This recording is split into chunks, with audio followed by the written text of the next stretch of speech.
अस्सलाम वालेकुम। Exercise 1.2 class 9th इसका हमने आज सॉल्व करना है। Question number 4, find negative of matrices A B C D and E. हमें 5 मैट्रिक्स गिवन है A B C and D और इनका हमने नेगेटिव मैट्रिक्स फाइंड करना है। तो नेगेटिव मैट्रिक्स क्या होता है, जस्ट हमने जो एंट्रीज हैं, जो एलिमेंट्स हैं, हमें उनके उनके साइन चेंज कर देने हैं। ठीक है, जैसे ये फर्स्ट मैट्रिक्स है ए इक्वल टू 1 0 -1, तो इसका नेगेटिव मैट्रिक्स क्या आएगा, 1 है, इसका साइन चेंज कर देंगे -1, 0 तो 0 ही रहेगा और -1 का साइन चेंज होगा, क्या हो जाएगा +1। तो ये वाला जो मैट्रिक्स है ये इसका नेगेटिव मैट्रिक्स है। सिंपल, हमने जस्ट इनके साइन चेंज करने हैं। इसके बाद बी हमें मैट्रिक्स गिवन है 3 -1 2 एंड 1। इसका नेगेटिव मैट्रिक्स क्या आएगा, -b इक्वल टू -3 1 -2 एंड -1। इसके बाद है सी, तो -c क्या आएगा, ये सारे पॉजिटिव हैं, सबके साइन चेंज हो जाएंगे और सारे नेगेटिव हो जाएंगे, -2 -6 -3 एंड -2।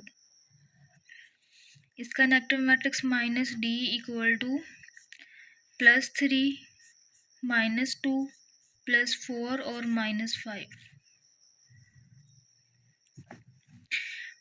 लास्ट है E matrix, -e equal to 1 का आ जाएगा -1 +5 -2 और -3। ये थे नेगेटिव मैट्रिक्स। जस्ट हमने इनके क्या करने हैं, एलिमेंट्स के साइन चेंज कर देने हैं, इनके एंट्रीज के साइन चेंज करने हैं। नेक्स्ट क्वेश्चन नंबर 5 है, find the transpose of each of the following matrices. Transpose कैसे फाइंड करते हैं, इसके लिए आपको रोज और कॉलम्स का पता होना चाहिए। इस तरह से हॉरिजॉन्टल रोज होती हैं और इस तरह से वर्टिकल कॉलम्स होते हैं। तो 1 2 और 3 रोज हैं और 1 कॉलम है। तो ट्रांसपोज फाइंड करना है, तो उसमें हमने क्या करना होता है कि या तो आप रोज को कॉलम्स में चेंज कर दें या फिर कॉलम्स को रोज में चेंज कर दें, कोई ये काम करना है। तो अब इसका ट्रांसपोज क्या आ जाएगा, ए ट्रांसपोज इक्वल टू, इसको हम इस तरह से डिनोट करते हैं ट्रांसपोज को। ये कॉलम है, इसको हम रो में चेंज कर देते हैं, तो ये रो बना देते हैं 0 1 और -2।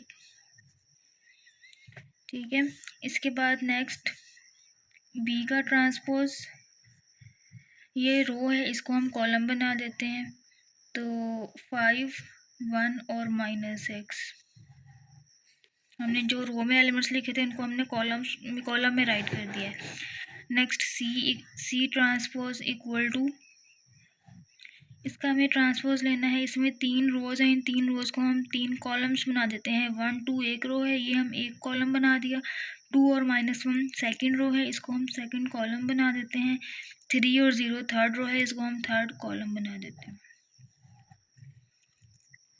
नेक्स्ट डी का ट्रांसपोज इक्वल टू 2 3 रो है, इसको हमने बना दिया कॉलम। 0 और 5 रो है, इसको हम बना देंगे कॉलम।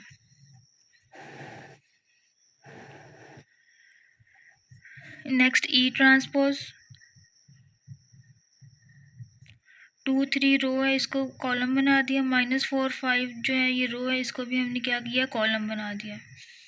फिर एफ ट्रांसपोज इक्वल टू 1 2 रो है, ये कॉलम बन जाएगा। 3 4 रो है, ये भी कॉलम बन जाएगा। आप कॉलम्स को भी रो में चेंज कर सकते हैं, कोई इसमें ज़रूरी नहीं है कि हमने सिर्फ रोज़ को ही कॉलम में चेंज करना है।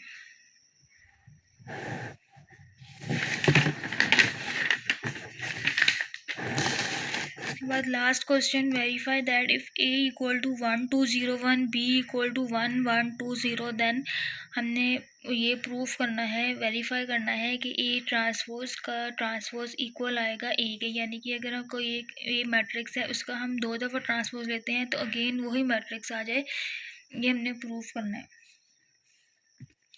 तो पहले हम फर्स्ट पार्ट इसको सॉल्व करते हैं। ए इक्वल टू हमें गिवन है 1 2 0 एंड 1, तो इसका हमने लेना है ट्रांसपोज। तो ए ट्रांसपोज इक्वल टू, इसका ट्रांसपोज लेते हैं 1 2 कॉलम बन जाएगा, 0 1 कॉलम बन जाएगा।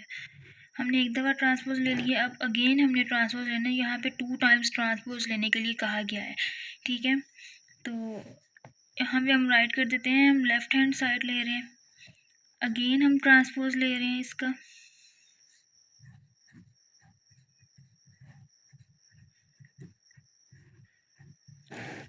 तो ए ट्रांसपोज का ट्रांसपोज क्या आएगा 1 0 रो है, ये कॉलम बन जाएगा, 2 1 रो है, ये भी क्या बन जाएगा कॉलम। तो गौर से देखें ये वाला जो आंसर हमारा आया है, क्या ये वही मैट्रिक्स है जो ए मैट्रिक्स था 1 2 1 2 0 1 और ये 0 1। तो ये वेरीफाई हो गया है कि अगर हम ए मैट्रिक्स जो है इसका 2 दफ़ा ट्रांसपोज ले रहे हैं, अगेन आंसर क्या आ रहा है, वो ए ही आ रहा है, यानी कि ए मैट्रिक्स ही आ रहा है। नेक्स्ट बी, इसी तरह से हमने बी का भी लेना है ट्रांसपोज। तो बी इक्वल टू 1 1 2 0, इसका ट्रांसपोज लेना है। B transpose equal to 1 1 2 0, again transpose लेंगे।